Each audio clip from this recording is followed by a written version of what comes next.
Hello नमस्कार दोस्तों, मैं आप सभी का स्वागत करता हूं जीरो एजुकेशन पॉइंट पर। हम लोग आज टॉप 25 जीके जीएस के प्रश्न देखेंगे। Part third. देखिए किस प्रकार प्रश्न होगा। संविधान की 8वीं अनुसूची में कितनी भाषाएं हैं? द विंग्स ऑफ फायर के रचनाकार कौन है? टाइटन किस ग्रह का उपग्रह है? आप कोई भी कंपटीशन के एग्ज़ाम की तैयारी कर रहे हैं तो इस चैनल को आप सब्सक्राइब कर लीजिए और बेल आइकन प्रेस कर दीजिए। जीके जीएस का क्लास डेली और रीजनिंग का करिए। चलते हैं आज का पहला क्वेश्चन की ओर। संविधान की 8वीं अनुसूची में कितनी भाषाएं हैं? कितनी भाषाएं संविधान की 8वीं अनुसूची में? 17, 22, 16, 24। संविधान की 8वीं अनुसूची में 22 भाषाएं का उल्लेख है। ऑप्शन बी सही हो जाएगा। दूसरा क्वेश्चन है, भाखड़ा नागल बांध किस वर्ष बना? ठीक है, भाखड़ा नागल बांध किस वर्ष बना? तो ये आपका हो जाएगा 1963। ऑप्शन ए ही सही हो जाएगा इस क्वेश्चन का। ठीक, चलिए दूसरा क्वेश्चन की ओर। ये क्वेश्चन है, द विंग्स ऑफ फायर के रचनाकार हैं doctor Manmohan Singh, PV Narasimha Rao, APJ Abdul Kalam, इनमें से कोई नहीं। तो आप लोग जानते हैं द विंग्स ऑफ फायर के रचनाकार एपीजे अब्दुल कलाम साहब हैं। ऑप्शन सी सही होगा। अगला क्वेश्चन है, पारसी धर्म का पवित्र ग्रंथ है। ठीक है, पारसी जो धर्म है उसका पवित्र ग्रंथ कौन सा है? बाइबिल, ज़ेंदावेस्ता, त्रिपिटक, जेट सेलिसली। तो पारसी धर्म जो है उसका पवित्र ग्रंथ ज़ेंदावेस्ता को माना जाता है। ठीक है, ऑप्शन बी सही हो जाएगा। अगला क्वेश्चन है, बौद्ध शिक्षा का वर्णन निम्नलिखित में से किस में मिलता है? बौद्ध शिक्षा का जो वर्णन है वो निम्नलिखित में किससे मिलता है? त्रिरत्न में, त्रिपिटक में, शीलव्रत में, अनुव्रत में? तो नहीं, बौद्ध शिक्षा का जो वर्णन है आपको त्रिपिटक में मिलेगा। ठीक, ऑप्शन बी सही हो जाएगा। हम लोग पढ़ते हैं ना, सूत पिटक, अभिधम पिटक, विनय पिटक। सूत पिटक में क्या है? युद्धों, धार्मिक विचारों का वचनों का संग्रह है। अभिधम पिटक में क्या है? इसमें बौद्धों के नियमों का उल्लेख है। और विनय पिटक में बौद्ध दर्शन का विवेचन है। ठीक है, विनय पिटक में बौद्ध दर्शन का विवेचन। इस क्वेश्चन का आंसर अगर कहें तो ऑप्शन बी होगा, बौद्ध शिक्षा का वर्णन त्रिपिटक में मिलता है। ऑप्शन बी सही हो जाएगा। सातवां, अजंता की गुफाओं का चित्रण है। अजंताओं की गुफाओं में जो चित्रण है वो किसका है? जातक कथाओं का, रामायण का, चंदेल राजाओं की जीवन कथा का, महाभारत का? तो अजंता की गुफाओं में जो चित्रण है वो आपका हो जाएगा ए नंबर, जातक कथाओं का। ऑप्शन ए सही हो जाएगा। अगला क्वेश्चन क्या है, चीनी यात्री फैयान किसके समय में भारत आया था? चंद्रगुप्त मौर्य, चंद्रगुप्त विक्रमादित्य, हर्षवर्धन, चंद्रगुप्त प्रथम? तो ये आया था चंद्रगुप्त विक्रमादित्य। ऑप्शन बी सही हो जाएगा इसका।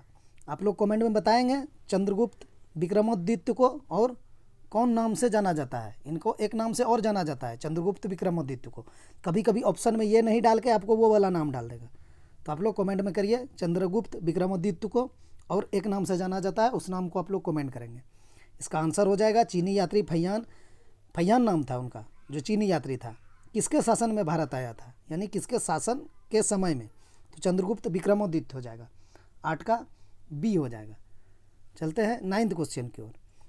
जिस प्रकार बीरबल अकबर के दरबारी थे उसी प्रकार तेनालीरामन किनके दरबारी थे? देखिए ये रीजनिंग भी हो जाएगा एक प्रकार से। रीजनिंग में भी इसी टाइप का क्वेश्चन रहता है। तो चलिए, ये जीके जीएस है, यानी जीके है। जिस प्रकार बीरबल अकबर के दरबारी थे उसी प्रकार तेनालीरामन किसके दरबारी थे? ऑप्शन कृष्णदेव राय, राजा राज प्रथम, राजेंद्र चोल, टीपू सुल्तान? तो इसका आंसर जो है वो हो जाएगा ऑप्शन ए, तेनालीरामन कृष्णदेव राय का दरबारी था। ठीक, 10वां क्वेश्चन है, किस संविधान संशोधन के तहत मतदान की उम्र सीमा 21 वर्ष से घटाकर 18 वर्ष कर दिया गया? पहले जो मतदान की सीमा थी वो आपका उम्र सीमा 21 था। 21 वर्ष के पहले मतदान नहीं दे सकते थे। अभी तो आप लोग जानते हैं कि 18 साल आपका हो गया, 18 वर्ष, तो आप मतदान कर सकते हैं। तो वही कहा है क्वेश्चन ने, किस संविधान संशोधन के तहत मतदान की उम्र सीमा 21 वर्ष से घटाकर 18 वर्ष कर दिया गया? तो ये हुआ था 48वां संविधान संशोधन, 52वां संविधान संशोधन, 64वां संविधान संशोधन, 61वां संविधान संशोधन। बताइए क्या हुआ था? 61वां संविधान संशोधन। ठीक है, इसको याद रखिएगा, ये इंपॉर्टेंट प्रश्न है, इसको VVI लगा लीजिए, ये पूछेगा ही पूछेगा। 61वां संविधान संशोधन के द्वारा मतदान की उम्र सीमा 21 वर्ष के घटाकर 18 वर्ष कर दी गया था। ऑप्शन डी सही हो जाएगा। 11वां प्रश्न है, उपराष्ट्रपति के पद से हटाने के लिए संकल्प किसके द्वारा पेश किया जाता है? उपराष्ट्रपति को अगर आप पद से हटाएंगे या हटाने के लिए जो संकल्प पेश किया जाता है वो राज्यसभा में, लोकसभा में, राष्ट्रपति में या फिर प्रधानमंत्री, किसके द्वारा पेश किया जाता है? वो राज्यसभा द्वारा। ऑप्शन ए सही होगा। ठीक है, उपराष्ट्रपति को पद से अगर हटाने के लिए संकल्प पेश किया जाए तो किसके द्वारा? तो राज्यसभा द्वारा। ठीक, ऑप्शन ए सही हो जाएगा। चलते हैं 12वां क्वेश्चन की ओर। टाइटन किस ग्रह का उपग्रह है? मंगल का, बृहस्पति का, शनि का, यूरेनस का? टाइटन आप लोग जानते हैं, ये जो टाइटन लिखा हुआ है ये उपग्रह है। तो किस ग्रह का उपग्रह है, यही पूछ रहा है क्वेश्चन। तो शनि ग्रह का उपग्रह है टाइटन।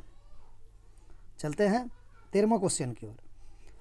किसने कहा था राष्ट्र का नीति निर्देशक तत्व ऐसा चेक है जिसे सुविधापूर्वक भुनाया जा सकता है? नीति निर्देशक सिद्धांत पढ़ते हैं ना हम लोग, तो वही है, राष्ट्र का नीति निर्देशक तत्व ऐसा चेक है जिसके सुविधापूर्वक भुनाया जा सकता है। KM मुंशी द्वारा, BR अम्बेडकर द्वारा, KT शाह द्वारा, राजेंद्र प्रसाद के द्वारा? तो ये कहा गया था आपका KT शाह द्वारा। ऑप्शन सी सही हो जाएगा। 14वां प्रश्न है, निम्न में से किसे भारत का शेक्सपियर कहा जाता है? भारत का शेक्सपियर किसे कहा जाता है? तुलसीदास, चाणक्य? ऑप्शन सी है शरत चंद्र चट्टोपाध्याय, डी है कालिदास। तो भारत का शेक्सपियर किसको कहा जाता है? कालिदास को। ऑप्शन डी सही हो जाएगा। याद रखिएगा, कंफ्यूज मत करिएगा, तुलसीदास में और कालिदास में कंफ्यूज हो जाता है, तो नहीं, कालिदास, भारत का शेक्सपियर कालिदास। ऑप्शन डी सही होगा। 15वां क्वेश्चन है, राष्ट्रकवि किन्हें कहा जाता है? ये BSSC के लिहाज से बहुत इंपॉर्टेंट प्रश्न है। ठीक है, क्योंकि ये बिहार का है इसलिए इसको याद रखिएगा। ऐसे तो पूछे तो सभी में जाएंगे, लेकिन BSSC के लिए VVI है। ठीक है, देखिए क्या कहा है, राष्ट्रकवि किन्हें कहा जाता है? रामधारी सिंह दिनकर, महादेवी वर्मा, सुमित्रा नंदन पंत, सूर्यकांत त्रिपाठी निराला? तो इसका आंसर क्या होगा? ऑप्शन ए हो जाएगा। रामधारी सिंह दिनकर जी को राष्ट्रकवि कहा जाते हैं। ठीक, 16वां क्वेश्चन क्या है, सिंधु घाटी सभ्यता के लोग निम्न में से किससे अपरिचित थे? मतलब यहाँ पर यह भी पूछ सकता है किससे परिचित नहीं थे, तो वही चीज़ है, अपरिचित थे मतलब परिचित नहीं थे। तांबा, कांसा, लोहा, सोना? तो सिंधु घाटी सभ्यता के लोग जो थे वो लोहा से परिचित नहीं थे। ऑप्शन सी सही हो जाएगा। ठीक है, तांबा से थे, कांसा से भी थे, इससे भी थे, लोहा से परिचित नहीं थे, क्योंकि जो खुदाई हुई है सिंधु सभ्यता का वहाँ पर लोहा का साक्ष्य भी कहीं नहीं मिला है। एक प्रकार से अगर देखें तो आप पढ़े होंगे हिस्ट्री में, तो इसका आंसर हो जाएगा सी, लोहा। भारतीय राष्ट्रीय कांग्रेस ने किस वर्ष संघ रचनात्मक परिवर्तन किया? 1919, 1920, 1918, 1917? तो रचनात्मक परिवर्तन हुआ था, भारतीय कांग्रेस जो थे बहुत चीज़ परिवर्तन किया था, तो वो हो जाएगा आपका ऑप्शन बी, 1920 में। ठीक है, चलिए अगला क्वेश्चन की ओर। 18वां है, किस समझौते के तहत मोहम्मद अली जिन्ना और मुस्लिम लीग ने पृथक निर्वाचन मांग कांग्रेस ने मान ली? मोहम्मद अली जिन्ना द्वारा और मुस्लिम लीग के पृथक निर्वाचन का मांग जो था वो कांग्रेस ने मान ली थी। पूना समझौता, शिमला समझौता, इनमें से कोई नहीं, लखनऊ समझौता। इसका आंसर होगा, आप लोग जानते हैं, लखनऊ समझौता। ऑप्शन डी सही हो जाएगा। सूरत में फूट हुआ था, आपका लखनऊ वाला में समझौता हुआ था। ऑप्शन डी सही हो जाएगा। 19वां प्रश्न है, राष्ट्रगान को कितने समय में गाया जाता है? 55 सेकंड, 52 सेकंड, 60 सेकंड, 90 सेकंड? तो राष्ट्रगान को गाने में जो समय लगता है उसका एक्चुअल समय है आपका 52 सेकंड। ऑप्शन बी सही हो जाएगा। ठीक है, प्रकाश संश्लेषण किस में होता है? अब यहाँ से जीएस स्टार्ट हो जाएगा, ठीक है। प्रकाश संश्लेषण किस में होता है? पेड़ों की जड़ों में, पेड़ों के तने में, फलों में, पेड़ों की पत्तियां में।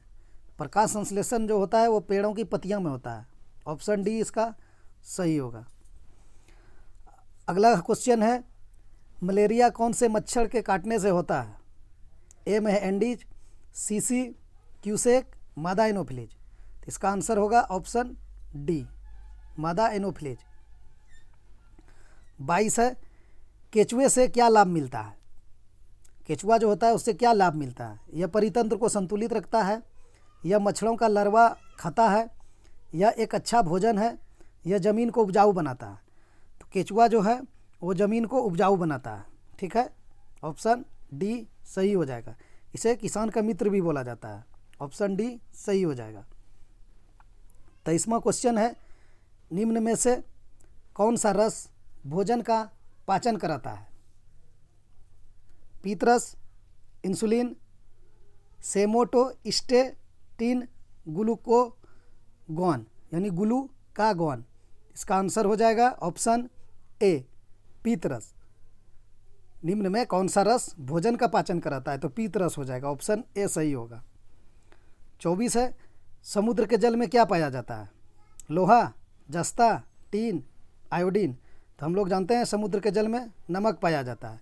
नमक में क्या रहता है? आयोडीन। तो इसका आंसर आयोडीन हो जाएगा। ऑप्शन डी सही हो जाएगा। 25वां प्रश्न है, विटामिन ए की कमी से कौन सा रोग होता है? रतौंधी, बेरीबेरी, पिलग्रा, रिकेट्स। तो विटामिन ए की कमी से जो होता है वो रतौंधी होता है। ऑप्शन ए इसका सही हो जाएगा। आज इतना ही, मिलते हैं नेक्स्ट वीडियो में।